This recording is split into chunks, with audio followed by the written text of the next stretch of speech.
सरकारी बैंकों की हो रही है लूट। बैंकों के हजारों करोड़ रुपए लूट रहे हैं ये corporate loan mafia.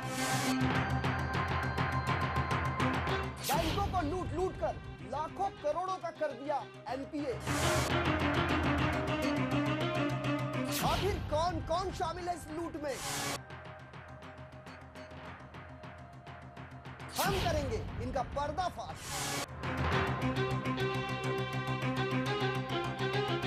Corporate loan mafia, देखिए हमारा खास कार्यक्रम सिर्फ लेमन न्यूज पर।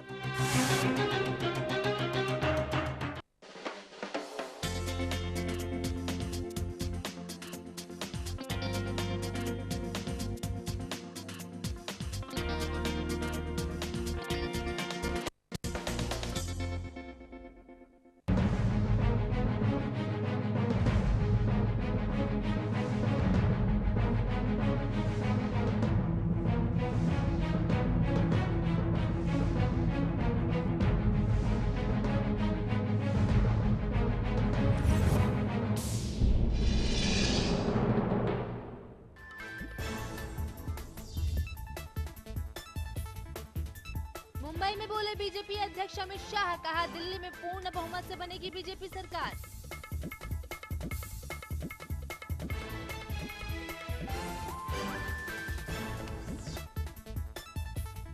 दीवा स्टेशन पर लोकल ट्रेनों में तोड़फोड़, आक्रोशित यात्रियों ने पुलिस के कई वाहन जलाए। सीसीटीवी फुटेज के आधार पर पुलिस ने 5 लोगों को लिया हिरासत में।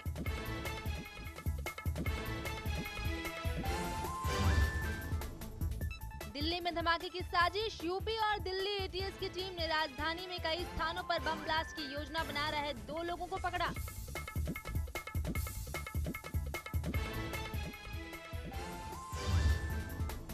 मुंबई को झोपड़पट्टी मुक्त बनाने का महाराष्ट्र सरकार ने लिया संकल्प। गृह निर्माण राज्य मंत्री ने कहा जल्द होगी मुंबई झोपड़पट्टी मुक्त।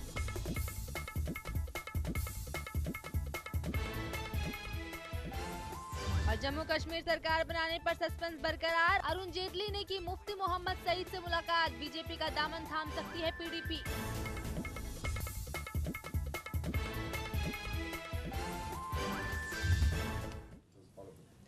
Right. Welcome to the Inside Story. My name is Rajiv K. Bajaj. That is RKB and of course you're watching me on Lemon News. आप हमको देख रहे हैं लेमन न्यूज पर। मेरा नाम है आरकेबी यानी राजीव कुमार बजाज और प्रोग्राम का नाम है इनसाइड स्टोरी यानी आपका प्रोग्राम इनसाइड स्टोरी। अंदर की कहानी, वास्तविकता क्या है और वास्तविकता के पीछे कहानी क्या है, वो हम आपके सामने पेश करने की कोशिश करते हैं। और हर बार हमारा प्रयत्न यही रहता है कि हर पहलू को, हर चीज के हर पहलू को हम आपके सामने रखें। जो भी हो, भले वो जम्मू एंड कश्मीर का मसला हो, भले वो आतंकवाद का मसला हो, भले वो डेवलपमेंट का मसला हो यानी विकास का मसला हो, धर्मांतरण का मसला हो, रिलीजियस प्रोफाइलिंग का मसला हो पुलिस द्वारा, उसके बारे में आज भी हम बात करेंगे, या फिर भ्रष्टाचार का मसला हो। किसी भी किस्म का भ्रष्टाचार, जो भ्रष्टाचारी है उसको भी मौका दिया जाता है अपनी बात सामने रखने का। जी हां, भले वो मोहित कंबोजी क्यों ना हो या कोई और हो। याद रखें, जहां तक कि मोहित कंबोजी का प्रश्न है, उनको आमंत्रित किया गया, उनको निमंत्रण हम लोगों ने दिया, आप कृपा करके यहां आइए, अपनी बात सामने रखिए। वो नहीं आए। मोहित कंबोजी के खिलाफ कोर्ट ने एक फैसला सुनाया। ये कहा कि prima facie it is very very clear that mister Mohit Kamboj wanted to cheat a particular firm, that he issued checks from an account which had already closed down। साफ तौर पर यह कहा गया। राजेश शर्मा जी हमारे साथ यहीं पर थे, मयंक जैन जी हमारे साथ यहीं पर थे। राजेश शर्मा जी अब कांग्रेस में हैं, उस वक्त बीजेपी में थे। मयंक जैन जी आम आदमी पार्टी के, end of course advocate Pradeep Nambiar. सब लोगों ने इसके ऊपर डिस्कशन किया। मोहित कंबोज जी को आमंत्रित किया गया, वो नहीं आए। मोहित कंबोज जी का यह कहना है कि ये चारों के चारों चेक जो हैं मैंने इशू ही नहीं किए। उनका यह कहना है कि जब मैंने अकाउंट बंद किया, ये चेकबुक मैंने वापस बैंक में दे दी। उनका यह कहना है कि उनके सिग्नेचर फोर्ज्ड हैं, नकली हैं। उनका यह भी कहना है कि जहां तक उनका प्रश्न है, वो एक फॉरेंसिक एनालिसिस करवा रहे हैं, इन चेक्स की। मैं ये जानने की कोशिश कर रहा हूं कि आप फॉरेंसिक एनालिसिस किस प्रकार करवा सकते हैं जब मामला कोर्ट में है। The 32nd court of Bandra, वहां के मेट्रोपॉलिटन मैजिस्ट्रेट के सामने केस है। जब तक कि आप वहां पर अर्जी नहीं देंगे, एप्लीकेशन नहीं देंगे कि मेरे सिग्नेचर का फॉरेंसिक एनालिसिस हो, till such time as the court orders of forensic analysis, आप तो कुछ करवा ही नहीं सकते। तीसरी चीज, ये कोर्ट का विषय है। चौथी चीज, हम लोगों का सिर्फ और सिर्फ एक ही पॉइंट प्रोग्राम था, वो ये था कि भारतीय जनता पार्टी के किसी भी इकाई के अगर आप अध्यक्ष हैं या उपाध्यक्ष हैं, आप अपने व्यक्तिगत व्यवसाय के लिए भारतीय जनता पार्टी का प्लेटफॉर्म इस्तेमाल नहीं कर सकते, जो कि मोहित कंबोज जी ने किया है। इसमें कोई दो राय नहीं है। मोहित कंबोज जी ने भारतीय जनता पार्टी के पदाधिकारी के रूप में अपने व्यवसाय को आगे बढ़ाने के लिए, अपना उल्लू सीधा करने के लिए, पैसे की जो भी गड़बड़ है या जो भी स्कैंडल है या जो भी दोनों के बीच में विवाद है, उस विवाद को अपने फेवर में करने के लिए मोहित कंबोज जी ने हर चीज की है, भारतीय जनता पार्टी को इस्तेमाल करते हुए। और वो मैं ही नहीं, ये सिर्फ मैं ही नहीं बोल रहा हूं, सारी मतलब जो आज तक राजनीतिक इतिहास रहा है, राजनीति से जो भी जिसका भी संबंध है, हर कोई यही कहता है कि वो बिल्कुल सरासर गलत है। इस वक्त हमारे साथ हैं एडवोकेट प्रदीप नाम्बियार। प्रदीप नाम्बियार जी, आप भी भारतीय जनता पार्टी में रह चुके हैं, आप ये बताएं, मोहित कंबोज जी को आज भी आना था, उन्होंने ये वादा किया था कि वो आज आएंगे, लेकिन वो आज भी नहीं आए। आपसे जानना चाहेंगे कि उनका क्या दायित्व नहीं बनता कि भाई, लिहाजा वो भारतीय जनता पार्टी के पदाधिकारी हैं, उनको सबसे पहले अपने पद से इस्तीफा देना चाहिए, या भारतीय जनता पार्टी को यह कहना चाहिए कि आप अपने पद से इस्तीफा दीजिए। आप धोखाधड़ी के मामले में आप समन किए गए हैं कोर्ट द्वारा, आपके खिलाफ प्रोसेस इशू किया गया है। कोर्ट ने 406, 420 और ना जाने और कितने आईपीसी के सेक्शंस आपके खिलाफ लगाए हैं और यह कहा है कि prima facie there is a case against you. लगता नहीं है आपको कि मोहित कंबोज जी का यह दायित्व बनता है कि वो फौरन अपना इस्तीफा दें, आराम से बैठें और ये कहें कि जब तक के मेरे नाम पे लगा हुआ दाग धुल नहीं जाता, तब तक मैं भारतीय जनता पार्टी के किसी भी पद पे नहीं रहूंगा। प्रदीप जी बताएं। सर एग्जैक्टली जो लोग भारतीय जनता पार्टी को महाराष्ट्र में कभी बीजेपी ऐसे स्तर पर जीत के नहीं आया था, तो this is a blot on the hopes and aspirations of the people, the electorate who have voted for the BJP. आज के तारीख में बीजेपी के जो मुंबई अध्यक्ष है, उनको इमीडिएटली एक्ट करना चाहिए, because being he was very very instrumental in seeing that Mohit Kamboj was committed in the party में लाने में उनका बहुत बड़ा श्रेय है।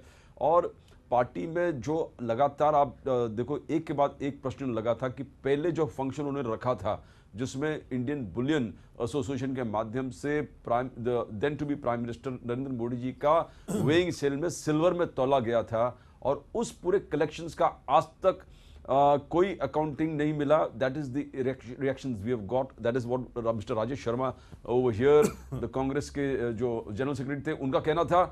तो वहां से लगातार ये देख रहा था कि द मूवमेंट ऑफ प्राइज, और आज भी जितने फीडबैक हमको लोगों से मिल रहे हैं, they said the BJP has to take a stand कि क्या ये लोग पैसे, जितने पैसे लोग लेके आते हैं, उससे ज्यादा वैल्यू इनका है या नहीं। जी, यहां सबसे बड़ी बात यह बनती है कि भारतीय जनता पार्टी जो भ्रष्टाचार मुक्त भारत की बात करती है, भ्रष्टाचार मुक्त महाराष्ट्र की बात करती है, लिहाजा मैं ये मान करके चलता हूं, चलिए ठीक है, अगर मोहित कंबोज जी की बात मान भी ली जाए, मानते हैं कि जनाब आप इनोसेंट हैं जैसा आप कह रहे हैं, खैर ये कोर्ट तय करेगा कि आप हैं या नहीं, but let the court decide.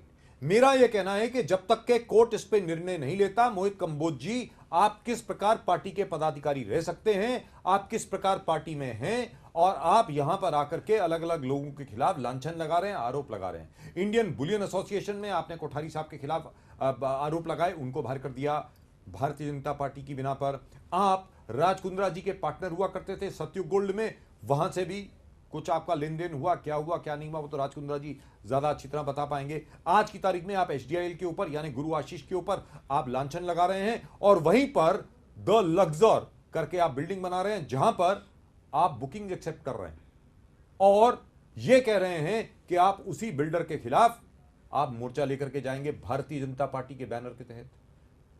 चलिए मोहित कंबोज कुछ करें या ना करें, मेरा यह पूछना है कि भारतीय जनता पार्टी क्या कर रही है इसको लेकर के।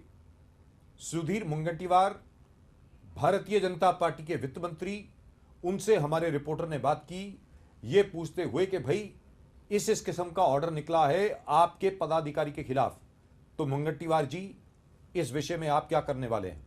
Let's hear what mister Mungantiwar have to say. देखो, कानून जात धर्म पक्ष के आधार पे नहीं चलता। व्यक्ति छोटा हो या बड़ा हो, गरीब हो या अमीर हो, राजा हो या रंक हो, कानून अपना काम करता है। चाहे हमारे पार्टी का कार्यकर्ता हो या कांग्रेस का हो, कोई गलत काम करेगा तो कानून के शिकंजे में तो कोई बच नहीं पाता है। इसलिए मुझे नहीं लगता है कि ये प्रश्न अपने देश में ऐसी कई घटनाएं हुई है कि वो सत्तारूढ़ पार्टी का रहने के बाद भी उसे शिक्षा हुई है। तो इसलिए मुझे नहीं लगता कि राजनीति में कोई अगर काम गलत करेगा तो कानून अपना काम करेगा, सही करेगा तो उसका अच्छा होगा। मगर गलत अगर मिथ्या आरोप होंगे तो यही कानून ऐसे मिथ्या आरोपों से उस व्यक्ति को फायदा भी देता है, उसको निकालता है। तो मुझे लगता है कोई अड़चन नहीं। सुधीर मुनगंटीवार साहब, now let's take a look at Mister Prakash Mehta. Prakash Mehta ji भी हाउसिंग मिनिस्टर हैं। Let's take a look, I don't know why we got Mister Mungantiwar for such a long time, on the screen. Now let's take a look at Mr. Prakash Mehta, also a minister in the Devendra Fadnavis cabinet. इनसे भी पूछा गया कि भाई आपके एक पदाधिकारी के खिलाफ ये आरोप हैं और इन आरोपों को प्राइमा फेसाई प्रथम दृष्टि से मेट्रोपॉलिटन मैजिस्ट्रेट ने ठीक पाया है। आप कृपा करके बताएं कि आप इसके बारे में क्या कहना चाह रहे हैं। Let's take a look. नाम पर मुद्दे लेकर सरकार में आई। अरे क्या बात कर, कंबोज के ऊपर एक मामला दर्ज हुआ है। अरे वो तो मेरे को क्या संबंध है उसका यार।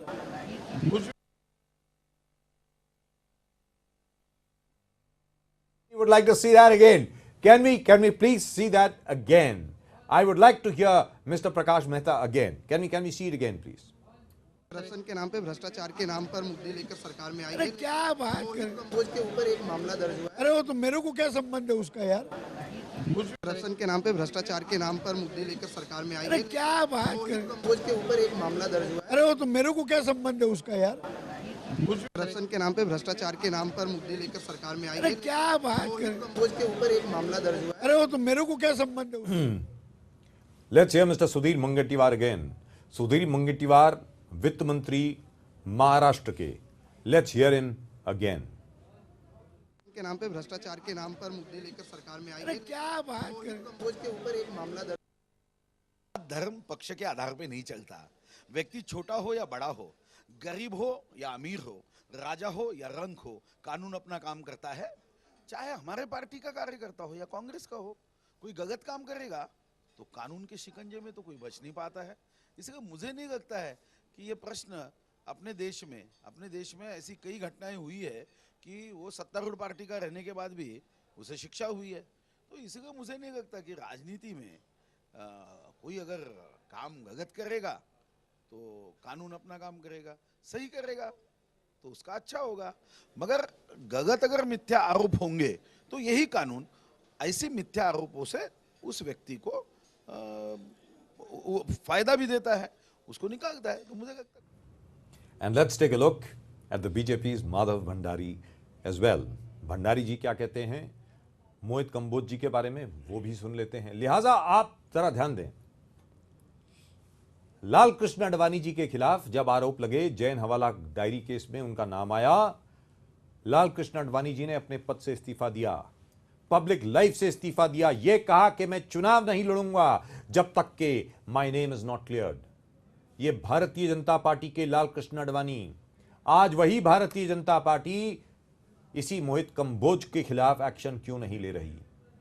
लिहाजा अगर आपका कोई व्यक्तिगत कोई भी विवाद है, आप व्यक्तिगत तौर पर अपने व्यवसाय को सॉल्व करें, कुछ भी करें, अलग रखें, लेकिन भारतीय जनता पार्टी यानी भारतीय जनता पार्टी के कमल के फूल को इस्तेमाल करके आप अपना खुद का व्यक्तिगत उल्लू सीधा नहीं कर सकते। लेकिन ऐसा हो रहा है। जब आशीष शेलार जी से पूछा गया, आशीष शेलार ने कहा कि भाई इसमें मैं पढ़ना नहीं चाहता, कोर्ट का मामला है। विनोद तावड़े जी से पूछा गया, विनोद तावड़े जी ने यह कहा कि 2 बिल्डर्स की लड़ाई है, मुझे क्यों डाल रहे हो बीच में। मैं आप लोगों से जानना चाहता हूं, क्या यह ठीक है? इतने वरिष्ठ नेता क्या इस प्रकार की बात कर सकते हैं? आप बताएं। Send in your emails on insidestory@lemonnews.com. But in the meantime, let's take a look at Madhav Bhandari. जो कुछ मामला है वो एक तो न्यायालय में है और साथ ही साथ कंबोज मोहित भाई ने कुछ अहम मुद्दे उठाए हैं और उसका सारा फैसला जो है वो न्यायालय में होना चाहिए। जो कुछ मामला है वो एक तो न्यायालय में है और साथ ही साथ कंबोज मोहित भाई ने कुछ अहम मुद्दे उठाए हैं और उसका सारा फैसला जो है वो न्यायालय में होना चाहिए। प्रदीप जी, आपने माधव भंडारी को सुना, आपने सुधीर मुनगंटीवार को सुना, आपने प्रकाश मेहता जी को सुना। आप ये बताइए, क्या यही है भारतीय जनता पार्टी? मैं जानना चाह रहा हूं, सुधीर मुनगंटीवार अकेले एक ऐसे मंत्री हैं जिन्होंने साफ तौर पर कहा कि जो भी हो, अगर वो आरोपित है और वो आरोप सिद्ध होते हैं तो उसके खिलाफ शिक्षा होगी, यानी सजा होगी। मैं जानना चाहता हूं, क्या यह वही भारतीय जनता पार्टी है? क्या आप लोगों के व्यक्तिगत व्यवसाय में, क्या आप अपने पद का, अपनी पार्टी का, अपनी पार्टी के सिंबल का, अपने पार्टी के इतिहास का एक शख्स को गलत इस्तेमाल करने देंगे? प्रदीप जी सर, 2 केसेस के आप देखोगे, एक मुंडे जी वगैरह जो रैलीज करते थे, धरना प्रदर्शन आंदोलन करते थे, उसमें जो केसेस लगते थे डिस्ट्रक्शन ऑफ पब्लिक प्रॉपर्टी, उस केस में कुछ था कि पीपल कैन से दैट हमारे लिए लड़ा था। ये खुद का व्यक्तिगत केस है चीटिंग का। The burden of proof is on Mohit Kamboj to prove his innocence because court has already issued the process. The burden of proof on BJP right now, क्या BJP महाराष्ट्र मुंबई इसको सस्पेंड करता है? नहीं करता, because you have built high moral values. आपने standard उठाया है, एक स्टैंडर्ड लेवल बनाया है कि we are in that particular position, आप moral values are concerned, आप वो moral values को आपको निभाना पड़ेगा. You have to, and when the burden of proof is on us or on BJP and Mohit Kamboj, the first thing that the BJP party should do is immediately issue a show cause notice and suspend him pending inquiry. I mean, why is it taking, जब जो party इतना बड़ा moral grounds लेता है तो इतना clear cut bona fide case of cheating में इतना देर क्यों लगा रहा है? Because पूरे प्रश्न लगता है उनके integrity पे, because the way things are moving, the way the entire party is at stake. Is at stake. And since Mr. Amit Shah is over here in Mumbai, I hope Mr. Amit Shah will take notice. जहां तक कि अमित शाह जी का प्रश्न है, मैं उम्मीद करता हूं कि अमित शाह जी इसके ऊपर जरा ध्यान देंगे। मोहित कंबोज जी ऑफ कोर्स कहते हैं, एक बार फिर मुझे कहना पड़ेगा कि जहां तक उनका प्रश्न है, उनके ऊपर गलत आरोप लगे हैं। वो चेकबुक उनकी है ही नहीं, वो चेक जो उन्होंने इशू किए हैं वो उन्होंने नहीं इशू किए हैं, वो उनका सिग्नेचर ही नहीं है। लेकिन एक बात तो है कि इनका कुछ व्यक्तिगत व्यवहार था इस कंपनी के साथ और उसी कंपनी के खिलाफ आप मोर्चा लेके जा रहे हैं, आप कैंपेन छेड़ रहे हैं। आपके फेसबुक पेज के ऊपर उसी कंपनी के खिलाफ है जहां पे आपने नरेंद्र मोदी और अमित शाह की तस्वीर लगा रखी है और आप अपने आप को बीजेपी लीडर कहते हैं। मेरा यह कहना है कि भारतीय जनता पार्टी ने अब तक इनके खिलाफ एक्शन क्यों नहीं लिया है? साफ तौर पे अपना व्यक्तिगत व्यवसाय, व्यक्तिगत व्यवहार, वो जो मर्जी करें, वो उनकी मर्जी है, व्यक्तिगत जीवन है उनका, लेकिन in public life there has to be a certain morality and probity in public life which is not there, and shame on the BJP for the fact that they have not taken action up till now. Right, and open invitation to mister Mohit Kamboj, please come over here again. अपना पक्ष सामने रखिए, इसके बावजूद कि जो कुछ आपने हमें भेजा वो हमने कैरी किया। एक बार फिर हम आमंत्रित करते हैं मोहित कंबोज जी को, आप यहां पर आइए, हमारे शो में आइए और अपना पक्ष सामने रखिए। Right, now let's go on to one more scam. Mister Mohit Kamboj, we can leave him aside for the moment, we'll come back to him later. Let's go on to the NSCL scam. NSCL scam के बहुत से लोग हैं जो बहुत पीड़ित हैं। 13,000 से ज्यादा इन्वेस्टर हैं, 13,000 से ज्यादा इन्वेस्टर हैं और ये 13,000 इन्वेस्टर आज तक इंसाफ का इंतजार कर रहे हैं। वो वेट कर रहे हैं कि कब उनके साथ इंसाफ होगा। अब तक इंसाफ नहीं हुआ। वो इंतजार कर रहे हैं कि जिग्नेश शाह के खिलाफ कब एक्शन होगा। अब तक एक्शन नहीं हुआ। न्यू ईयर्स ईव पे जिग्नेश शाह जी के घर में बड़ी आलीशान पार्टी थी। याद रखें, वो प्रॉपर्टी अटैच्ड है, लेकिन पोजीशन अभी भी जिग्नेश शाह जी के हाथ में है। सब लोग इंतजार कर रहे थे कि ये सरकार आएगी, नई सरकार आएगी, नरेंद्र मोदी जी की सरकार आएगी, जल्द से जल्द एनएससीएल के जितने भी निवेशक हैं बेचारे, उनको इंसाफ मिलेगा। क्योंकि जिग्नेश शाह जी बहुत क्लोज हुआ करते थे, यह कहा जाता था कांग्रेस और एनसीपी के। लेकिन फिलहाल ऐसा नहीं हुआ है, फिलहाल ऐसा नहीं हुआ है। और जहां तक जिग्नेश शाह जी का प्रश्न है और बाकी जितने 23 चोर हैं उनके, वो सब के सब अभी मजा कर रहे हैं, मजा लूट रहे हैं। किसी को कुछ देने की आवश्यकता नहीं पड़ी है, कोई कुछ पैसा नहीं दे रहा है। जो सफर कर रहे हैं बेचारे, वो 13,000 निवेशक सफर कर रहे हैं, जिसमें 400 या 500 ऐसे होंगे जो बहुत अमीर लोग हैं। बाकी सब लोग अपर मिडिल क्लास के लोग हैं या मिडिल क्लास के लोग हैं, जिन्होंने अपनी पूरी पूंजी लगा दी एनएससीएल में। और एनएससीएल में से किस प्रकार पैसे लिए गए, किस प्रकार पैसे बांटे गए, किस प्रकार पैसों का वितरण हुआ, हजारों करोड़ों का, 5,660 करोड़ का, वो आपके सामने है, हम आपके सामने पेश कर चुके हैं।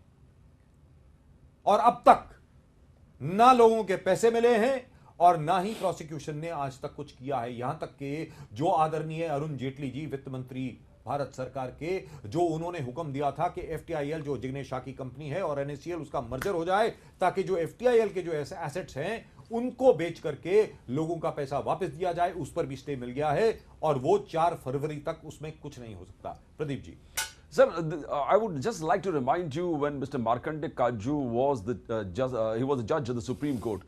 तो इन्होंने कुछ इलाहाबाद कोर्ट के बारे में कुछ ऑब्जर्वेशंस दिए थे and the Lucknow benches. He said something is rotten in the state of Denmark. That is what he began saying, that the uncle judges and auntie judges and जिस प्रकार से, तो यहाँ पर थोड़े ऐसे जो लीगल रेम्युनिटीज का कहना है कि मुंबई हाई कोर्ट में भी इस चीज का देखना पड़ेगा. But coming back to NSCL, the biggest आज के तारीख में 13,000 इन्वेस्टर्स जिस प्रकार से सफर कर रहा है, और जो आपने कहा कि जिग्नेश शाह और जो 23 लोग डिफॉल्टर्स है ऐश कर रहा है इन लोगों के पैसे पर, 5,600 करोड़ जो इन्हीं लोगों के पास है. और आज तक हमारे इन्वेस्टिगेशन और सरकार, the government administration has not been able to take anything to give some relief to the poor people.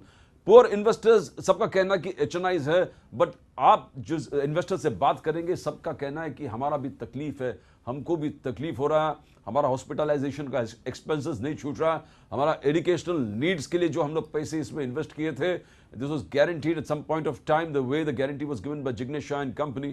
तो they are being totally affected. Merger वाले इशू कोर्ट में है और जो लीगल रेमेडीज करते करते सुप्रीम कोर्ट तक ये चले जाएंगे. Pradeep, at the moment with us we have Mister Kirti Shah. Kirti Shah ji नमस्कार. हाँ साहब नमस्कार. जी नमस्कार कीर्ति शाह जी. आप बताएं, आपने एनएससीएल में इन्वेस्ट किया? हाँ टीचर जी, जरा जोर से बोलें. आपने कितना इन्वेस्ट किया और कब इन्वेस्ट किया था, जी बताएं. ये मैंने साहब 2 जुलाई 2012 में मेरे वाइफ के नाम पे 26 लाख इन्वेस्ट किया था और मेरे नाम पे 35 लाख इन्वेस्ट किया था. 26 लाख और 35 लाख हाँ जी, साहब. यानी 61 लाख, 61 लाख रुपए हाँ. आपने एनएससीएल में इन्वेस्ट किए. हाँ 61 और 2012 में इन्वेस्ट किए थे और 2013 में मेरी सारी की सारी पूंजी चली गई जी. जो मेरे लड़के के लिए मैंने हायर एजुकेशन के लिए रखे थे, मेरी बेटी की शादी के लिए रखे थे, मेरे मदर के रिटायरमेंट, मदर की इलनेस के लिए रखे थे और मेरे रिटायरमेंट फंड के लिए रखे थे. सारे के सारे बिजनेस था और एनएससीएल ने घोटाला करके मेरा सारा का सारा लाइफ टाइम सेविंग डुबो दिया. कीर्ति भाई, आपने क्या सोच करके यहां पर 61 लाख रुपए लगा दिए? क्योंकि 61 लाख रुपए छोटा सम नहीं होता है. 61 लाख रुपए काफी बड़ी रकम होती है. तो आपने कुछ सोचा होगा. आपने क्या सोचा कि एनएससीएल से आपको क्या मिलेगा, मतलब क्या रिटर्न मिलेंगे और आपकी क्या इन्वेस्टमेंट सेफ रहेगी? ये आपको कैसे, मतलब ये आइडिया आपको कैसे आया कि आपकी इन्वेस्टमेंट सेफ है, जी बताएं.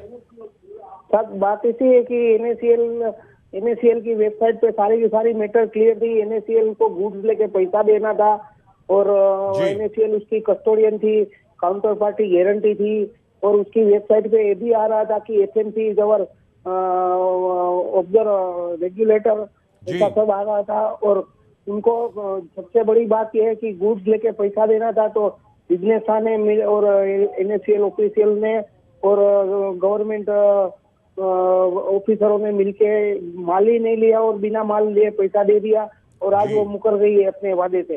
और हमारा जो बाइंग कीर्ति भाई, इस वक्त आपकी हालत क्या है वो जरा बताएं, क्योंकि सर हालत तो बहुत खराब है, क्या बताऊं साहब। मेरे पास तो भी मेरे लड़के को मेरे को MBA एजुकेशन कराना है, BCom में फिलहाल वो पढ़ रहा है, लेकिन मेरे पास तो MBA का पैसा मेरा जो है वो चला गया है।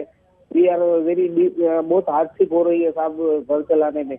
और इन्वेस्टमेंट इसलिए किया था कि इसको गवर्नमेंट ऑफ इंडिया ने परमिशन दिया था जी। और NACL की जिम्मेदारी थी कि सामने गुड्स लेके पैसा देवे, लेकिन NACL जिग्नेश शाह ने और बोरोवर ने मिली भगत से ये सारा का सारा घपला हुआ है। जी। और प्रधानमंत्री मोदी जी भी इसके ऊपर हमने कीर्ति भाई इस वक्त हमारे साथ अजमेरा जी भी हैं। अजमेरा जी नमस्कार। नमस्कार।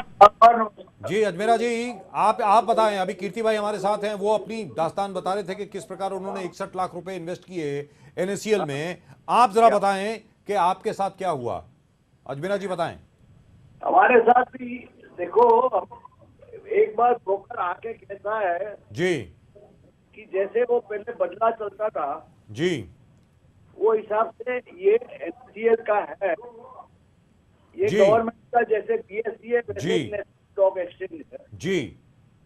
एंड इसके अंदर माल लिया जाता है। लेकिन अजमेरा साहब, पहले आप ये बताएं हमारे दर्शकों को और हमको जरा बताएं, because this is something which I want to know, how much money did you invest, how much have you invested in NACL? My daughter's money is 1.5 crore rupees. 1.5 crore, आपने 1.5 करोड़ रुपए इन्वेस्ट किए जी। मेरे बच्ची ने लगाया जी, आपकी डॉटर ने, और उसको और उसके कुछ रिटर्न्स आपको मिले?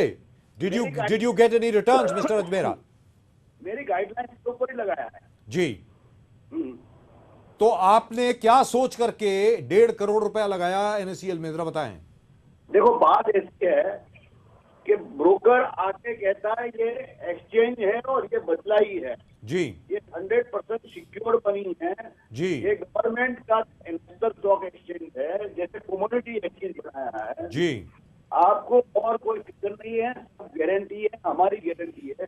माल आपके नाम पे रहेगा, हमने पूरा वेरीफाई किया हुआ है, सब warehouses has been check, all receipts have been check, everything we have check and everything is proper and regulated by FMC। So what do you expect right now? आज की तारीख में आपकी एक्सपेक्टेशन क्या है, अपेक्षा क्या है आपकी? क्या आपको लगता है कि आपको पैसे मिलेंगे? है कि इसमें गवर्नमेंट का कुछ तो दोष ही है जी। ये दोस्त के अंदर गवर्नमेंट टेक वन एक्सचेंज और स्कैम की मात्रा जो बढ़ गई थी उसको कम करने के लिए जब तक स्कैम करने वाले को झुप्पड़पट्टी में नहीं भेजे जाएंगे तब तक ये स्कैम चालू रहेगा। कीर्ति भाई, अभी तक आप हैं लाइन पर? हाँ साहब, मेरे से बात करनी है, मुझे बता रहे हैं। जी जी, कोई बात नहीं। प्रदीप जी, हमने कम से कम मोदी जी को 1 लाख ट्विटर किया, गवर्नमेंट मोदी जी को, बड़े बड़े मिनिस्टरों को 10,000 ईमेल भेजे, अनगिनत लेटर लिखे, लेकिन हमारी बातों पे कोई ध्यान ही नहीं दे रहा है। एक मिनट कीर्ति भाई, प्रदीप जी बात करना चाहेंगे जी। आपको फील्ड में उतरना पड़ेगा, आपको CM के पास मोर्चा लेके जाना पड़ेगा। Chief minister of Maharashtra Devendra Fadnavis को, आप लोग को सबको वर्षा में जाके मिलके पूरे इन्वेस्टर जो 13,000 के स्ट्रेंथ में, आपको उनको कन्विंस करना पड़ेगा उनके बंगले पर कि आपको जिग्नेश शाह के बेल को कैंसिल करना पड़ेगा। महाराष्ट्र सरकार को पुलिस पर दबाव डाल के सुप्रीम कोर्ट में अपील करके उसका बेल को कैंसिल करना पड़ेगा, तब जाके आपको रिलीफ मिलेगा। क्या आपको नहीं लगता है? बिकॉज उनके फिजिकल पोजेशन ऑफ प्रॉपर्टी आज सिर्फ सील लगा हुआ है कि ताबे में है। ये प्रॉपर्टी आज भी जिग्नेश शाह उसके अंदर मस्त में रह रहे हैं, पार्टियास कर रहे हैं, जो बाकी लोग हैं ऑफिस को एंजॉय कर रहे हैं। आपको इनको ऑफिस से निकालने का आदेश निकालना पड़ेगा कोर्ट। तो ये सब चीज आपको प्लान तरीके से करना पड़ेगा। पहले CM को वर्षा में सब लोग को मिलके कहना पड़ेगा कि जिग्नेश शाह के बेल को कैंसिल करे, इसलिए मैदान में उतरना पड़ेगा आपको मेरे हिसाब से। कीर्ति भाई, क्या आप इसके लिए तैयार हैं? मैं तो तैयार हूँ साहब, लेकिन क्या है, ये 13,000 इन्वेस्टर पूरे इंडिया में फैले हुए हैं, तो सबका इकट्ठा होना मुश्किल है थोड़ा। और दूसरी बात क्या है कि महाराष्ट्र में कहीं पे भी मोर्चा निकालने की परमिशन आजाद मैदान के सिवा नहीं मिलती है। आप अजमेरा जी आप बताएं। भाई मैं भी ये कह रहा हूँ, देखो 13,000 इन्वेस्टर जो है जी, वो एक्चुअली वैल्यू करने जाओ तो 7,000 मिलेगा, क्योंकि एक के 2 3 नाम में हुआ होगा जी, वो हिसाब से मोर्चा जाने के लिए तो हम लोग तैयार है। मोर्चा क्या 24 घंटा उपवास करने के लिए तैयार है, ऐसे भी उपवास हो रहा है, वैसे भी उपवास होएगा। Right. I tell you what Mister Ajmera, Kirti Shah ji बहुत बहुत धन्यवाद आपका हम लोगों से बात करने के लिए। हम उम्मीद करते हैं कि जल्द से जल्द आपको कुछ इंसाफ सर एक मिले। बात करनी है, लास्ट बात। जी जी जी, बोलिए बोलिए। मैं मोदी जी से विनती करूंगा कि ये फिटनेस के सामने सारे की सारी इंक्वायरी बिठाए, आरबीआई, ईडी, इनकम टैक्स और सारे के सारे डिपार्टमेंट उसके पीछे लग जाए और पूरा 10 साल का उसका रिकॉर्ड चेक करे। और उसने बहुत से कम से कम 10,000 करोड़ रुपया फॉरेन में भेज दिए। That's what we have been demanding. हम लोग भी वही मेरा बात कर भी रहे एक हैं। रिक्वेस्ट है, मेरा भी एक मैसेज मोदी जी को है। हेलो जी बोलिए बोलिए बोलिए जल्दी जी गुड गवर्नेंस मोदी जी कोई साइन नहीं दिखाई दे रही है, उम्मीद बहुत है जी, लेकिन कोई गुड गवर्नेंस दिख नहीं रहा है, कोई रिस्पेक्ट नहीं दे रहा है। Right, thank you so much gentleman, thank you very much. Sir एक minute, right, we will come back to you. एक चीज याद रखें कीर्ति भाई अजमेरा जी, एक चीज याद रखें, हमारा अनोखा चैनल है, हमारा अकेला चैनल है जो इस विषय के बारे में बात कर रहा है। और एक बार हम आपको फिर विश्वास दिलाते हैं कि जहां तक हम लोगों का सवाल है हम इसको छोड़ने वाले नहीं है। जी आपको एक चीज और बतानी है।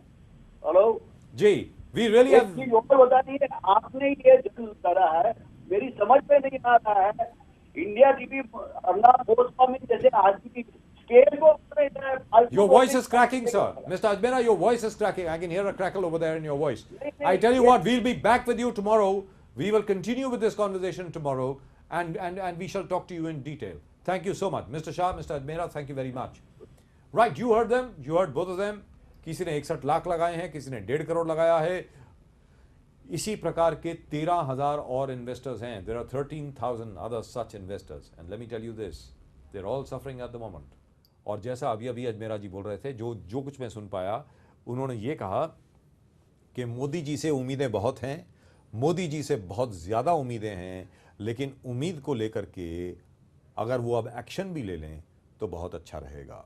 एनफोर्समेंट डायरेक्टरेट हो, डीआरआई हो, सीबीआई हो, इनकम टैक्स हो, सब लोग अगर आज की तारीख में जिग्नेश शाह जी की तफ्तीश करें, तहकीकात करें, और जैसा अभी प्रदीप जी बोल रहे थे, जो प्रॉपर्टी तथाकथित तौर पर अटैच्ड है उसको सरकार को, पुलिस को, कोर्ट को अपने पोजीशन में लेना चाहिए और उसके बाद उसकी नीलामी करके जो कुछ भी मिलता है वो लोगों को वापस देना चाहिए। Sir, you don't think that बहुत जरूरी है कि इसको एक मास मूवमेंट बनाना पड़ेगा? Right, we've been talking about that, Pradeep. We really have to take a break. You in Maharashtra में एटलीस्ट सीएम के पास इनको जाके वर्षा में धरना तो देना ही पड़ेगा। जी, पैसे फंसा otherwise nothing will be done. Otherwise really and truly nothing will be done. याद रखें, अब जब तक बच्चा रोता नहीं है तब तक माँ भी उसको दूध नहीं पिलाती है। जो NACL स्कैम के लोग हैं उनको चिल्लाना पड़ेगा, चीखना पड़ेगा। जिस प्रकार आज की तारीख में अकेला लेमन न्यूज आपके साथ खड़ा है, आपको साउंड लेवल इतना बढ़ाना पड़ेगा, नॉइज लेवल इतना बढ़ाना पड़ेगा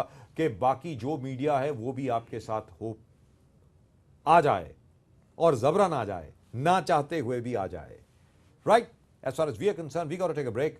when we come back we shall have Abu Asim Azmi with us. Abu Asim Azmi हमारे साथ होंगे और हम उनसे बात करेंगे धर्मांतरण के बारे में, हम उनसे बात करेंगे रिलीजियस प्रोफाइलिंग के बारे में। जिस प्रकार गुजरात में मॉक ड्रिल के दौरान आपने लोगों को नमाजी टोपी पहना दी, ये दिखाने के लिए कि हर आतंकवादी मुसलमान होता है, क्या आप ये दिखाना चाह रहे हैं? चलिए, आपने माफी मांग ली, लेकिन क्या माफी काफी है? After a very short break, don't go away.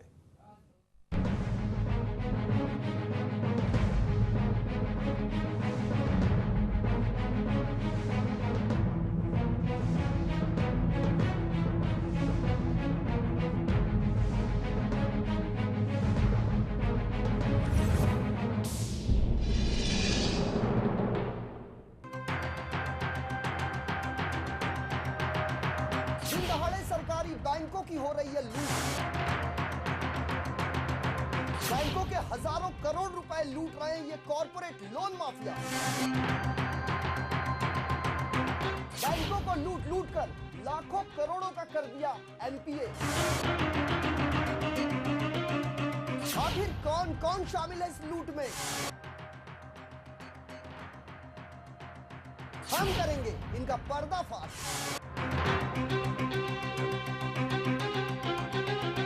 Corporate loan mafia, देखिए हमारा खास कार्यक्रम सिर्फ लेमन न्यूज पर।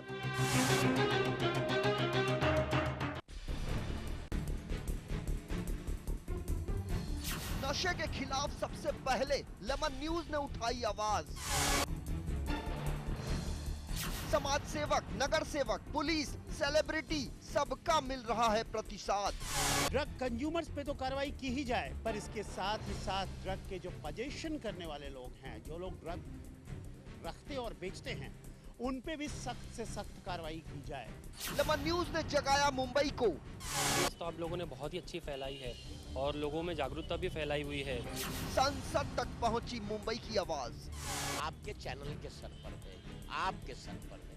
नशे के खिलाफ लेमन न्यूज की ये जंग बदस्तूर जारी। देखिए मुंबई की आवाज दिन भर सिर्फ लेमन न्यूज पर।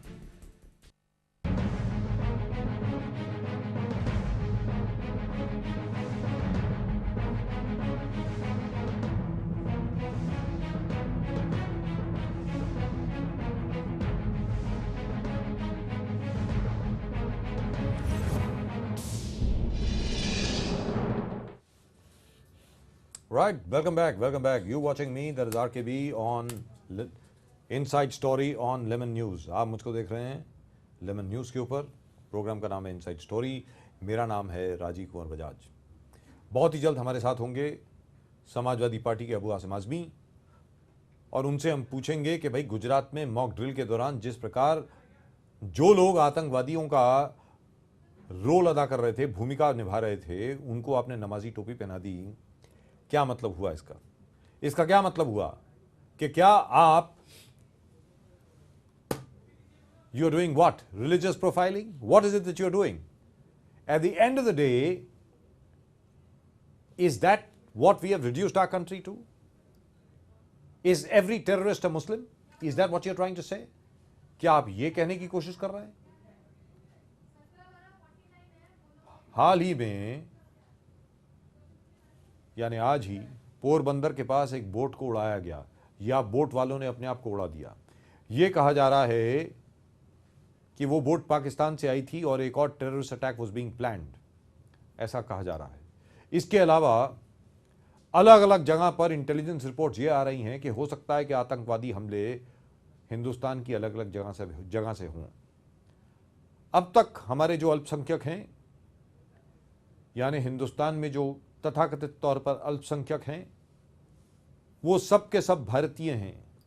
सब के सब अपने आप को सबसे पहले हिंदुस्तानी मानते हैं, बाद में कुछ और मानते हैं। क्या आप इस किस्म की हरकत करके सारे अल्पसंख्यकों को एलियनेट नहीं कर रहे? Isn't that what you're doing? Pradeep sir, there two aspects देखेंगे कि हिंदू के जितने लोग ने कहा कि आतंकवाद है, चाहे वो असीम आनंद हो या वेरियस प्रज्ञा ठाकुर हो, were the entire Hindu population in control of them? तो कंट्रोल में थे ही नहीं। There was no way the Hindu population can even control them or discipline them or tell them what to do. They were never in the control. ऐसे अलग अलग sections के लोग, अलग अलग जाति के लोग, चाहे minorities को हो, they're definitely working in isolation with the entire community not in control of such people. तो entire community अगर इनको कंट्रोल नहीं कर पाते, अगर सरकार कोई ढंग से कंट्रोल करना, बात यह है कि दिस पर्टिकुलर एपिसोड जिस प्रकार से होगा, एक जिस प्रकार से दिखाया जा रहा है, it seems to be very obvious that they were trying to show some message, because इतने ढंग से उस चीज को, and above all, Pradeep, the whole thing comes on, on the heels of the fact that you've got, religious conversions, that you've got the Ghar Wapsi program, you got so many other things, which are dividing everybody, and on top of it, for people to make such a mistake is absolutely horrible. It is impossible. You can't do that. You can't do that. I mean, you can't do that. You can't really do that. You are in the police. You're getting intelligence from all over the place. You have to be more sensitive, because at the end of the day, you need everybody with you. आखिरकार देखिए, सबसे बड़ी बात ये होती है, sorry for interrupting you, आखिरकार सबसे बड़ी बात यहाँ पर ये होती है कि आपको पूरी पॉपुलेशन जो है आपकी, वो आपके साथ चाहिए।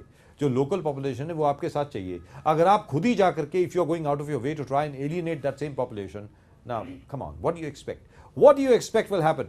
At the end of the day, what do you expect will happen? And that you're doing it in Gujarat. Gujarat में 2002 के जो घाव हैं अब जा करके धीरे धीरे भरने शुरू हुए हैं और आप इस किस्म की हरकत कर रहे हैं. मतलब ये तो मेरी समझ के बाहर है.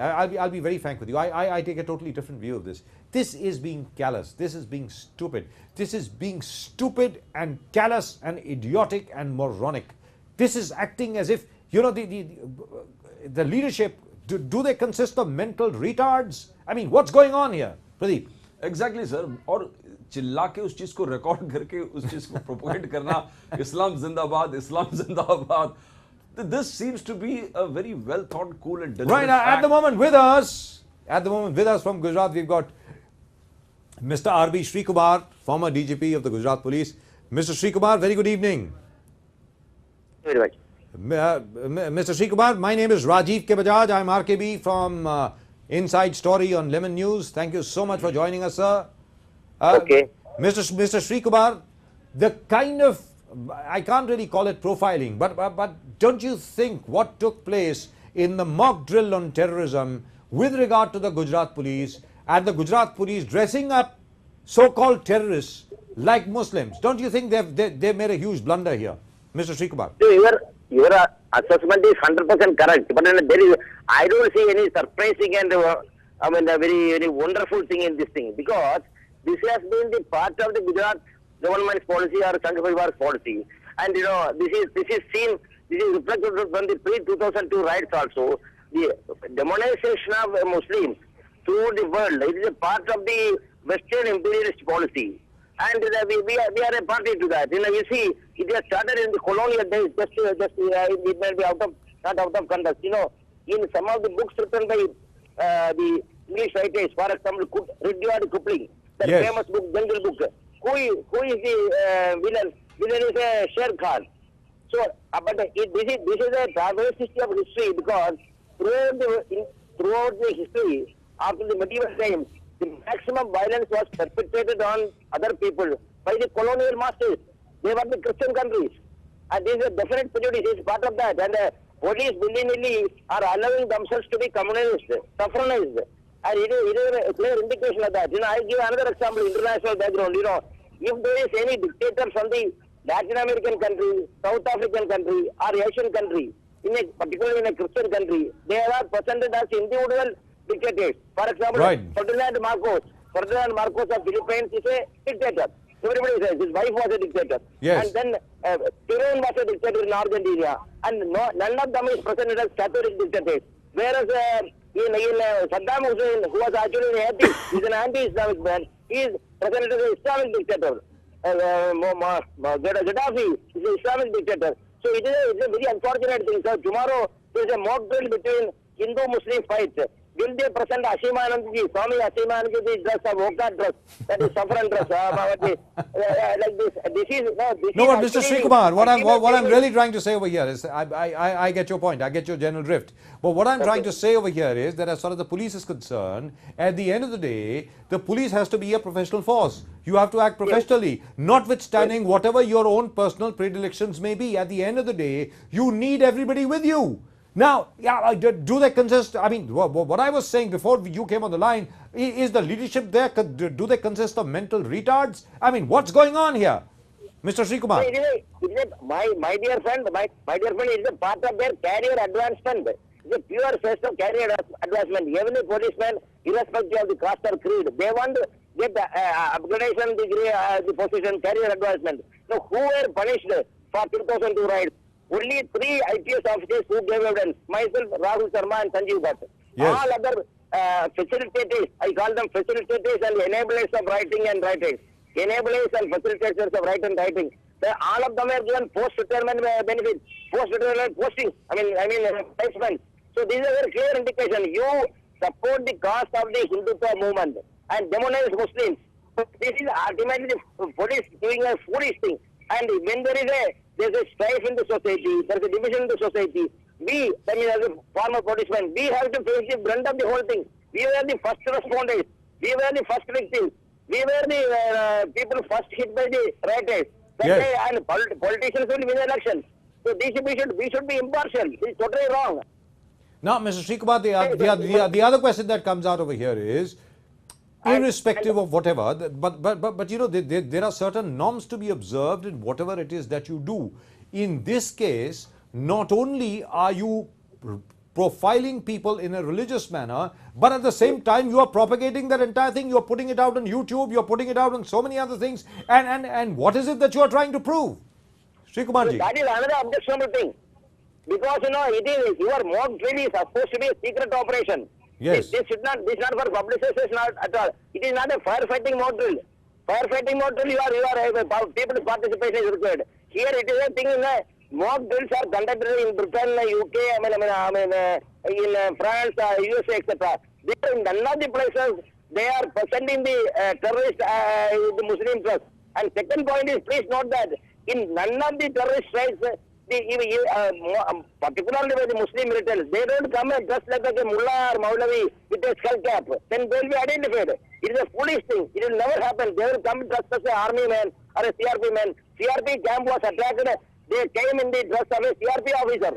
And our army camp in Jammu Kashmir. And so what does it mean? It is a purposeful, motivated exercise to demonize Muslims so that the Hindus will get communized. Once Hindus are communized, it is a first step towards the establishment of Hindu Rashtra.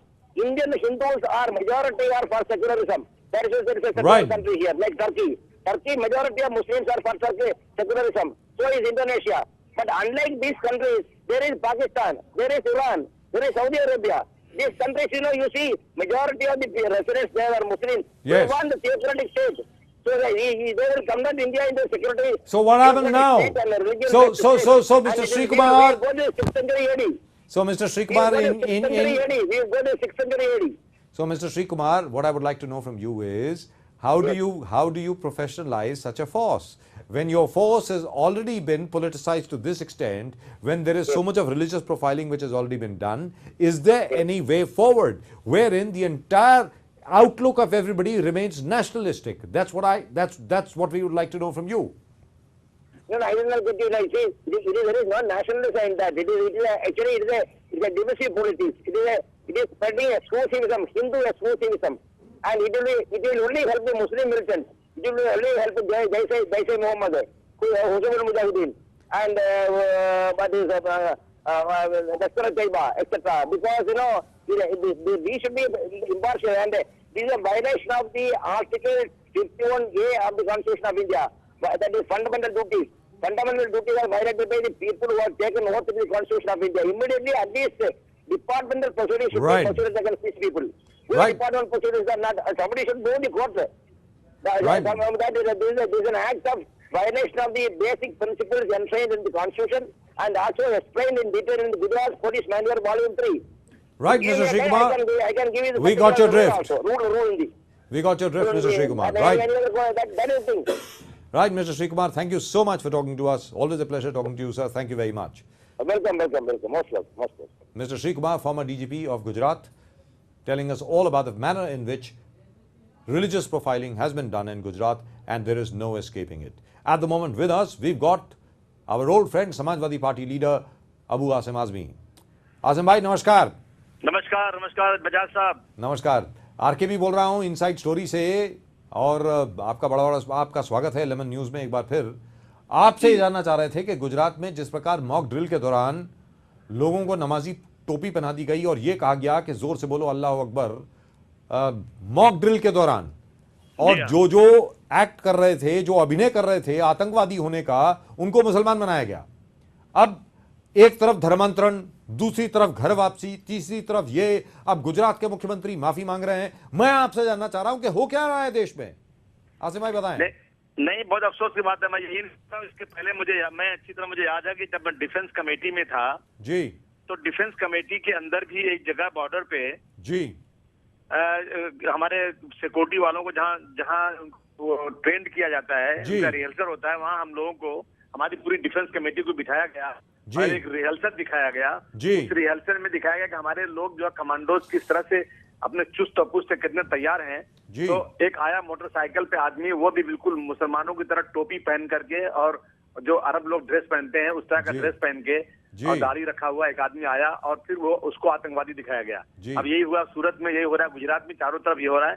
यानी जानबूझ करके मुसलमानों को आतंकवादी करके, चाहे कांग्रेस सरकार हो चाहे बीजेपी सरकार हो, ये दोनों सरकारों ने ऐसे ही किया है। मैं ये नहीं कहूँगा सिर्फ बीजेपी कर रही है, मैंने अपनी आंखों से देखा है। डिफेंस कमेटी जब सरकार यूपीए की थी तो डिफेंस कमेटी में मैंने देखा है कि किस तरह से इन लोग जो है अपनी फोर्सेस को वेरी करते हैं, मुसलमान को दहशतगर्द दिखाकर। लेकिन यहाँ ये पर बहुत गलत चीज हो रही है देश के अंदर। अबू आसम आज़मी जी, यहाँ पर दूसरी चीज ये सामने आती है कि भाई आपके खुद के व्यक्तिगत विचार जो भी हों, लेकिन देश का सवाल है, नंबर एक। नंबर दो, जो मुसलमानों की आबादी है 15 करोड़ से लेकर 22 करोड़ जो भी आबादी है, आज की तारीख में तकरीबन सारे मुसलमान जो हैं, बीच में थोड़े बहुत सरफिरे लोग हो सकते हैं, ज्यादातर लोग हिंदुस्तानी हैं, हिंदुस्तान को अपना घर मानते हैं, हमसे ज्यादा देशभक्त है, ये मैं मान करके चलता हूं। आप उनकी देशभक्ति के साथ खिलवाड़ करके, जान करके उनको अपने खिलाफ क्यों करना चाह रहे हैं? आज़म भाई बताएं। एक बार देश जो धर्म के नाम पर देश बटा है जी, और उस वक्त जो लोग कहते पाकिस्तान, वो पाकिस्तानी हो गए जी, लेकिन जितने हिंदुस्तान में मुसलमान थे, जितने पाकिस्तान के, उससे ज्यादा क्वांटिटी में मुसलमान हिंदुस्तान में रह करके हिंदुस्तान जिंदाबाद का नारा उस दिन से आज तक लगा रहे हैं। जी दुरुस्त बात है।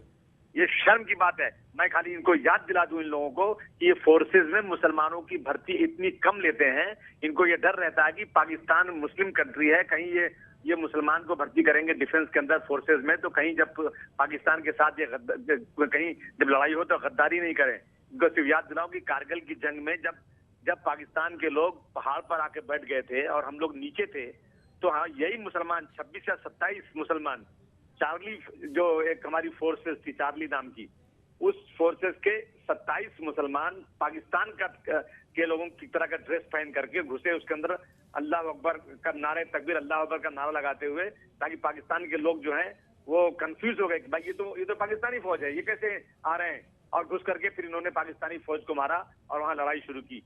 ये कभी भी आज तक मुसलमानों ने नहीं, मुझे आसिफ भाई, मुझे और इस वक्त हमारे साथ हैं अबू आसम आज़मी। अबू आसम आज़मी जी, मुझे नहीं लगता कि यहाँ पे आज की तारीख में किसी भी मुसलमान को या हिंदू को या सिख को अपना हिंदुस्तानी होने का सर्टिफिकेट देने की आवश्यकता है।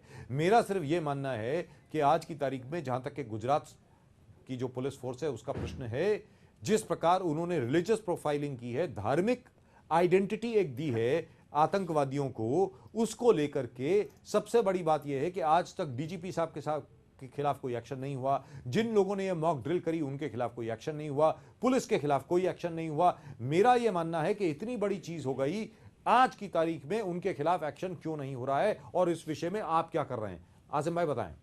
क्या एक्शन होगा? कोई एक्शन होने वाला नहीं है। ये सब जो सब मिले, सब एक ही थैले के चट्टे बट्टे हैं, ये सब जानबूझ के हो रहा है। कोई एक्शन इस पे क्या होगा? कुछ नहीं होगा।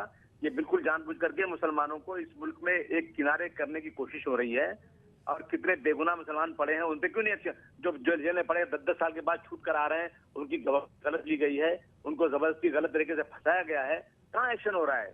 ये तो एक ठीक है, एक आपने दिखा क्या मुसलमान को आतंकवादी के नाम पर इस तरह की हरकतें देश में इतनी ज्यादा हो रही हैं, उसके ऊपर कहीं भी एक्शन नहीं हो रहा है। सिर्फ मुल्क में एक बदमनी फैल रही है, एक जो है कानून का जो है धज्जियां उड़ाई जा रही है, और कोई कुछ बोलने वाला नहीं है। और दूसरी चीज, नंबर एक, जैसे मैंने कहा कि चलो ये इंसिडेंट हो गया, और ये इंसिडेंट कब हो रहा है? धर्मांतरण के बाद। धर्मांतरण के बाद तथाकथित तौर पर घर वापसी के बाद, और घर वापसी को लेकर और धर्मांतरण को लेकर ना प्रधानमंत्री जी बोल रहे हैं कुछ, ना कोई और कुछ बोल रहा है। मैं आपसे जानना चाह रहा हूं कि जो इल्जाम लगाए गए थे भारतीय जनता पार्टी पे, लोगों को जिस बात का डर था, चलिए भारतीय जनता पार्टी खुद कुछ नहीं कर रहे हैं, लेकिन विश्व हिंदू परिषद हो, हिंदू संघर्ष समिति हो, हिंदू महासभा हो, वो लोग तो कर रहे हैं। मैं आपसे जानना चाह रहा हूं, क्या आदरणीय प्रधानमंत्री जी का अब दायित्व नहीं बनता है कि उसके ऊपर एक स्टेटमेंट दें? अमित शाह जी जो आज मुंबई में हैं, उनको इस पर स्टेटमेंट देनी चाहिए कि भाई भारतीय जनता पार्टी का इससे कुछ लेना देना नहीं है। नहीं, ये कैसे बोल सकते हैं? क्योंकि ये सब के सब ये सारे के सारे लोग उन्हीं संगठनों से कहीं डायरेक्ट कहीं इनडायरेक्ट जुड़े हुए लोग हैं। कहीं आरएसएस हो, बजरंग दल हो, शिवसेना हो, बीजेपी हो, या जो है ये जितने भी संगठन के नाम लिए जा रहे हैं, सब के सब डायरेक्ट डायरेक्ट एक ही थैले के चट्टे बट्टे हैं। ये कैसे बोलेंगे? ये लोग इस देश को कमजोर कर रहे हैं। इस देश की 121 करोड़ जनता के अंदर अगर 20-25 करोड़ लोगों को आज इस तरह से शक की नजर देखा जाएगा, इनके साथ नाइंसाफी होगी, तो ये देश कभी भी तरक्की नहीं कर सकता। ये विकसित देशों में गिना नहीं जा सकता। इतनी बड़ी तादाद के लोगों के साथ में इतनी बड़ी ज्यादती बदल नहीं फैलेगी देश के अंदर। और मुझे डर है इस बात का कि इन चीजों को लेकर के हमारे पड़ोसी मुल्क जो हमारे मुल्क में हमेशा किसी न किसी बहाने से आतंकवाद की गतिविधियां बढ़ाते रहते हैं, ये बहाना लेकर के जज्बात भड़का करके ये लोग कहीं न कहीं कुछ न कुछ उल्टा सीधा करेंगे, जिससे मुल्क में रहने वाले तमाम हिंदू और मुसलमान दोनों को तकलीफ होगी। ऐसी चीजें बिल्कुल बंद करना चाहिए। और प्रधानमंत्री को, अभी प्रधानमंत्री बन गए, चलो झूठ बोल करके ये आगे सत्ता में बैठ गए, आज ये कम से कम अब तो ये सही रास्ते पर आ जाएं, नहीं तो ये देश लेकिन लिहाजा देशों में नहीं आएगा। आसिम भाई, अबू आसिम आजमी जी, आदरणीय प्रधानमंत्री जी का जहां तक प्रश्न है, नरेंद्र मोदी जी का जहां तक प्रश्न है, वो हम सबके प्रधानमंत्री हैं। वो भारतीय जनता पार्टी के प्रधानमंत्री अब नहीं हैं, वो पूरे देश के प्रधानमंत्री हैं। और उनकी बातों से अब तक यही लग रहा था सबका साथ सबका विकास। क्या आपको यहाँ पे सबका साथ और सबका विकास दिखाई दे रहा है? अबू आसिम आजमी बताएं। मुझे तो मजाक में हंसी आ रही है। सबका साथ सबका विकास। आपने देख लिया कि एक रिजर्वेशन का बिल था जिसमें 5% मुसलमानों को हाई कोर्ट ने एजुकेशन में देने के लिए बिल्कुल उसको अप्रूव कर दिया था। कानून के दायरे में रह करके 5% एजुकेशन में मुसलमानों को रिजर्वेशन दिया जा सकता है जी, लेकिन उसका नोटिस उसका जो है इन्होंने बिल पास नहीं कराया और वो लैप्स हो गया जी। और जिनका हाई कोर्ट ने कहा मराठा समाज का 16% कानून में नहीं बैठता है जी, हम लोगों ने उसको पार्लियामेंट बिल पास कर दिया और कोशिश कर रहे हैं, सुप्रीम कोर्ट तक जा रहे हैं कि भाई इसको मिलना चाहिए, परंतु जिसका मिल रहा था उसको कैंसिल कर दिया, वो मुसलमान थे। तो प्रधानमंत्री जी की पार्टी, प्रधानमंत्री जी ये सब मिल करके मुसलमानों को इस देश में 2 नंबर का शहरी बनाना चाहते हैं। इनका एजेंडा है इस मुल्क को हिंदू राष्ट्र बनाना और मुसलमानों के हक का जो भी राइट है वो छीन लेना, उसी पर ये लोग काम कर रहे हैं। आखिरी सवाल आसिम भाई, आखिरी सवाल आपसे ये है कि आज की तारीख में महाराष्ट्र सरकार में भारतीय जनता पार्टी शिवसेना की मिली जुली सरकार है। वही भारतीय जनता पार्टी सरकार सरवाइव करी राष्ट्रवादी कांग्रेस पार्टी के सपोर्ट से। सो पहला जो नो कॉन्फिडेंस मोशन आया या कॉन्फिडेंस मोशन आया वो पारित हुआ राष्ट्रवादी कांग्रेस पार्टी के सपोर्ट से। लेकिन आज भारतीय जनता पार्टी शिवसेना की सरकार में माइनॉरिटी रिप्रेजेंटेशन बिल्कुल भी नहीं है। इस विषय में कुछ कहना चाहेंगे आप? मैंने तो हाउस में इस बात को उठाया था, उन्होंने कहा हमारे पास कोई माइनॉरिटी का जीत के नहीं है। मैंने कहा कि सुभाष देसाई साहब शिवसेना में हार गए थे, जीत के नहीं आए थे, लेकिन उनको मिनिस्टर बना दिया गया, बाद में एमएलसी और बैकडोर से लाएंगे उनको। उसी तरह से अगर आपके पास कोई मुसलमान चुनकर नहीं आया है, आपके पास बहुत से मुसलमान हैं जो बीजेपी की जयकार कर रहे हैं, उनको लाइए, कम से कम जिसको लागे नाम के लिए रखिए उसको आप, और नहीं तो कम से कम तारा सिंह जी तो एक है ना माइनॉरिटी के सरदार हैं, सिख हैं, मुसलमान को नहीं तो सिख को तो लाइए, उसको भी नहीं लाया इन्होंने। तो ये तो जानबूझ करके माइनॉरिटी के साथ और खासतौर से मुसलमानों के साथ इनकी नाइंसाफी है। आज इतनी बड़ी सरकार, मुझे लगता है कि आजादी से आज तक जितनी सरकारें थी, हर सरकार में माइनॉरिटी का रिप्रेजेंटेशन जरूर था, लेकिन आज इस सरकार में एक भी माइनॉरिटी का नुमाइंदा नहीं लिया गया। ये खुली मुसलमानों के साथ जो है नाइंसाफी दिख रही है। चलिए, कहने का मतलब ये हुआ कि एक जमाने में नाम के लिए तो कोई ना कोई मुसलमान या कोई ना कोई अल्पसंख्यकों में से होता था। मैं उम्मीद यह करता हूं, पता नहीं आसिम भाई आप मेरे साथ सहमत होंगे या नहीं, मैं उम्मीद यह करता हूं कि देवेंद्र फडणवीस जी एक तरफ और जनाब नरेंद्र मोदी जी दूसरी तरफ, भले ही अल्पसंख्यकों का रिप्रेजेंटेशन वहां पर ना हो, अल्पसंख्यकों के लिए ये अच्छी तरह काम जरूर करेंगे। मैं सिर्फ ये उम्मीद कर सकता हूं। क्या आप ये उम्मीद रखते हैं आसिम भाई? मैं कैसे उम्मीद रखूं? अगर मैं इस उम्मीद को रखूं तो सबसे पहले मैं फडणवीस जी से कहूंगा, सर 5% रिजर्वेशन मुसलमानों का पास हुआ था, आपने उसकी बिल पास नहीं किया, तो हम कैसे समझेंगे कि मुसलमानों को का रिप्रेजेंटेशन देंगे? मुझे उम्मीद नजर नहीं आती है। चाहे दिल्ली सरकार हो चाहे महाराष्ट्र सरकार हो, दोनों जो है मुसलमानों के खिलाफ ही नजर आते हैं। लेकिन ये जनतंत्र राज्य है, ये भारत देश है। भारत देश कभी भी किसी भी अलगाववादी को या जो भी डिवाइसिव पॉलिटिक्स करता है उसको माफ नहीं करता। मुझे नहीं लगता कि इस किस्म की राजनीति बहुत ज्यादा देर चलेगी, मुझको ऐसा लगता है। फिलहाल के लिए अबू आसिम आजमी जी बहुत बहुत धन्यवाद आपका हमसे बात करने के लिए। Thank you so much. Thank you Pradeep. You heard him. You heard Mr. Abu Asim Azmi. Now, I think he's got a genuine grouse here. I mean, very frankly speaking, because the court had ruled that 5% reservations for Muslims is absolutely okay. They could have easily passed it in the last session of the assembly in Nagpur, but they allowed it to lapse. Sir, probably the government seems to be having higher ideals about one religion, one caste, and one India. Probably, very difficult to believe. और दूसरा जो आपने Reminds you of the Hitlerite notion, you know, and one walk, that is one race, one party, one leader. And this is the most cool and deliberate act जिस प्रकार से उन्होंने mock drill किया था. I don't think it was very cool and deliberate act. इसमें कोई शंका ही नहीं है. Probably they believed in neutralizing the sleeper cells by the shock therapy. Probably US और इस तरह के जहाँ होते हैं कि एकदम psychological warfare करो और shock therapy दे दो तो then you rattle the entire sleeper cells and then they come out, the entire community pressure. But it's very difficult to come to any logical conclusion. Why is being very silly? The US is not India. Let's be very clear. The US is not India. America में American president जब शपथ ग्रहण करता है तो एक हाथ में उसके कॉन्स्टिट्यूशन ऑफ अमेरिका होता है और दूसरे हाथ में बाइबल होती है. हिंदुस्तान में सिर्फ भारत का संविधान होता है और कुछ नहीं होता. हिंदुस्तान गैर सांप्रदायिक देश है. हिंदुस्तान सेकुलर देश है. जहाँ तक यूएस का सवाल है, the US is a Christian nation. It says so in the US constitution. Right Pradeep, that's it. That's all we got for you in tonight's show. आज के शो में सिर्फ इतना ही. आप लोग बताएं, आप हमारे शो के बारे में अगर कुछ कमेंट करना चाहते हो, चैनल के बारे में कुछ कमेंट करना चाहते हो, यहाँ पर कुछ खास आप दिखाना चाहते हो, तो आप ज़रूर लिखें on insidestory@lemonnews.com. Otherwise, of course, you can type out Lemon News, type out your name, type out the city you're watching us in, and send in your SMSs on 56767. आप भेजें अपने SMS on 56767. याद रखें, जहाँ तक NSCL scam का प्रश्न है, NSCL स्कैम के ऊपर हम इसी तरह काम करते रहेंगे. जहाँ तक भारतीय जनता पार्टी का प्रश्न है, इसी प्रकार हम भारतीय जनता पार्टी से पूछते रहेंगे कि क्या आप इस किस्म के गुनाहगारों को, जैसे मोहित कंबोज जी की बात है, उसके अलावा और भी लोग हैं, इस किस्म के गुनाहगारों को क्या आप इसी तरीके से पनाह देते रहेंगे? और क्या भारतीय जनता पार्टी व्यक्तिगत व्यवसाय उसका उपाय ढूंढने के लिए क्या वो अपना सिंबल, अपनी पार्टी, अपना प्लेटफॉर्म, अपना लेटर हेड इस्तेमाल करने के लिए इसी प्रकार लोगों को देती रहेगी? ये सवाल हम पूछते रहेंगे, क्योंकि यहाँ पर हर चीज़ की बात होती है, एक एक चीज़ की बात होती है. कोई बात ऐसी नहीं है जो यहाँ पर नहीं होती है. याद रखें. You're watching the Inside Story on Lemon News. We'll of course be back with you tomorrow. In the meantime, keep watching Lemon News. See you tomorrow.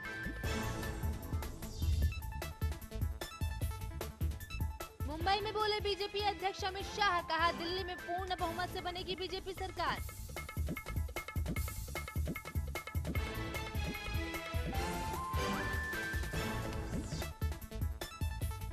दीवा स्टेशन पर लोकल ट्रेनों में तोड़फोड़, आक्रोशित यात्रियों ने पुलिस के कई वाहन जलाए. सीसीटीवी फुटेज के आधार पर पुलिस ने 5 लोगों को लिया हिरासत में.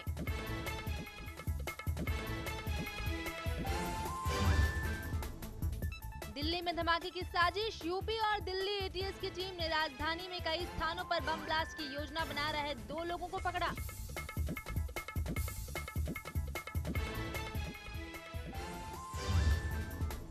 मुंबई को झोपड़पट्टी मुक्त बनाने का महाराष्ट्र सरकार ने लिया संकल्प. गृह निर्माण राज्य मंत्री ने कहा जल्द होगी मुंबई झोपड़पट्टी मुक्त.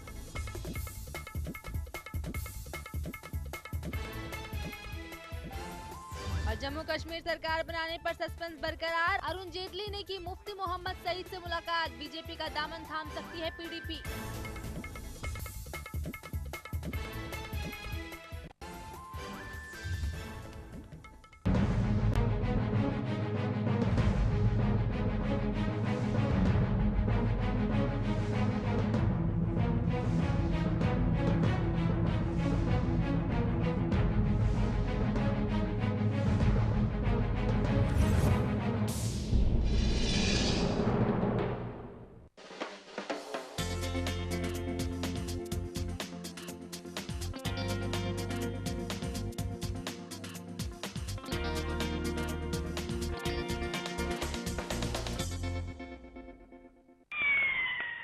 चैनल 1 न्यूज और रिपोर्टर 24/7 और लेमन न्यूज की तरफ से पूरे देशवासियों को तहे दिल से मुबारकबाद देता हूं. हमारी ऑडियंस बड़ी तेजी से बढ़ रही है. मुझे उम्मीद है कि बहुत तेजी से हम लोग मीडिया में आगे बढ़ेंगे. मैं सारे जितने भी